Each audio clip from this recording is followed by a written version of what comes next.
Hello everyone, Railgan here with a ZvT game between, wait a second, Buildings and AVILO. Now some of you might realize this is the old interface, the standard observer interface. It's of a little bit older patch, meaning I cannot use the WCS interface, since for old replays you have to use the standard interface and all that stuff, configure everything separately. What I want to talk to you today about is how Buildings executes the tree Roach build and how he follows everything up. And I hope you guys will enjoy this video. Some of you might have already seen this game, Falcon Paladin. If you don't know him, you should definitely look him up. Made a video about AVILO versus Buildings and casted this game. I want to provide you a little bit more of an analytical point of view on this entire game, rather than the good old casting and being a little bit more surprised about what's happening. So we saw the two links go across the map. Actually, I kind of skipped past that. Buildings immediately goes for 3 roaches. AVILO is not prepared for it at all, going for the double starport build. Now right here the roaches do a lot of damage. It would be better to focus the SCVs, killing one after the other with the roaches, but looking at the workers killed, a total of 12 workers died nonetheless. If you look at AVILO's scouting information, he saw the lair, so he has to either know that a spire is coming or a nidus. There are the two follow-ups to this, either it's nidus or a spire. Now these Hellions do a little bit of damage. I generally like to have a couple of queens ready. He built the spine crawler, which is exactly what you want. Nicely blocked that off with the queen, but it was just not quite enough. So I'm gonna speed this up a little bit.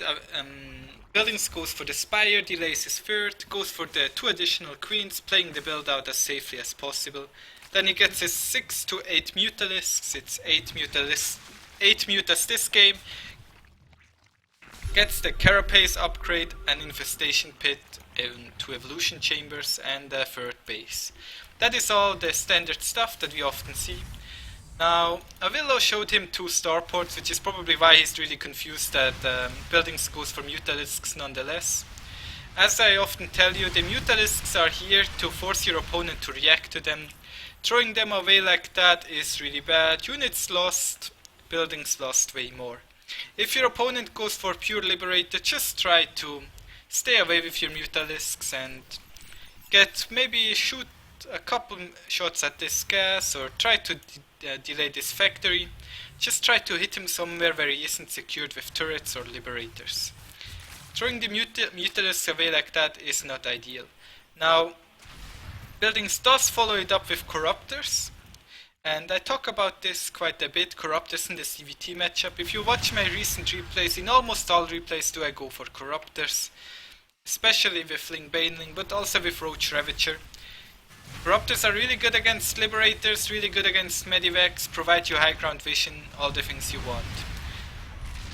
Vikings are very good against Corruptors. Right here we see some creative play by Buildings, shooting at that starport.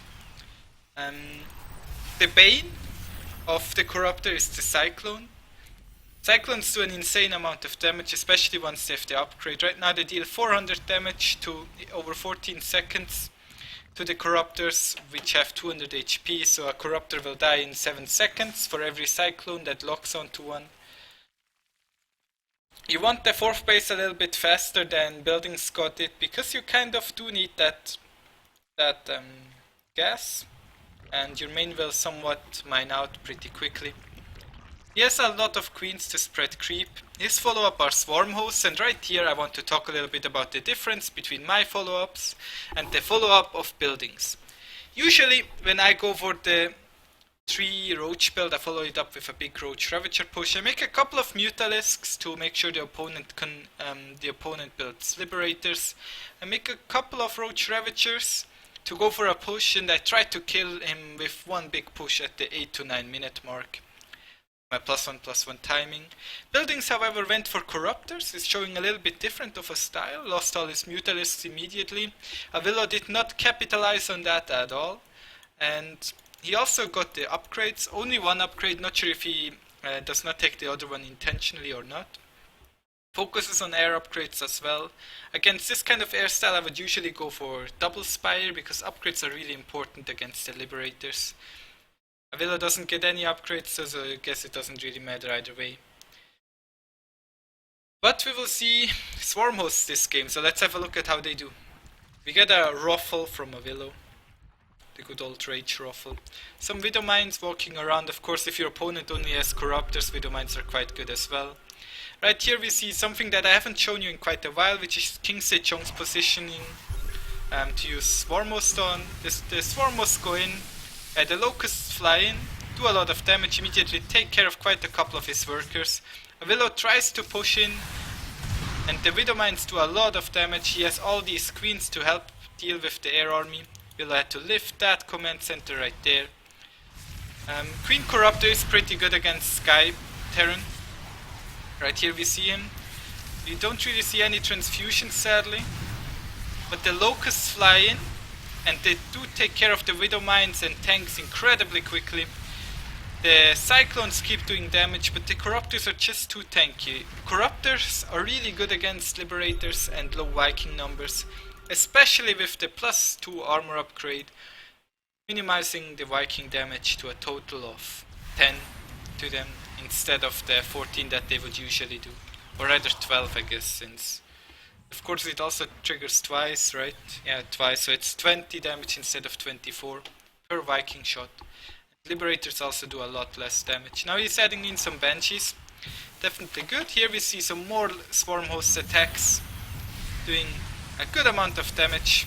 And this is a really nice execution of the Corruptor Swarm Host style. I usually like to add some links into this style because I think links are pretty good units together with Swarm Hosts, and especially Banelings as well. I don't really like this pure Swarm Host Corruptor style because I think it's a little bit weak against ground units, but I'm really glad that Buildings makes it work so well against AVILO. We see some more tanks, but tanks are not the answer to Swarm Hosts at all, because the Locusts can simply fly on top of the tanks. They do have a pretty long cooldown, and we do see the third armor upgrade for the Swarm Hosts is on the way, and once the Broodlords hit the field, which I did not really talk about at all, the game is over and AVILO has to leave out. So thank you all for watching this replay. I hope you guys enjoyed it. I'll try to put it in the description. I guess I'll have to upload it first. But thank you all for watching this game, and I'll see you guys next time. Bye!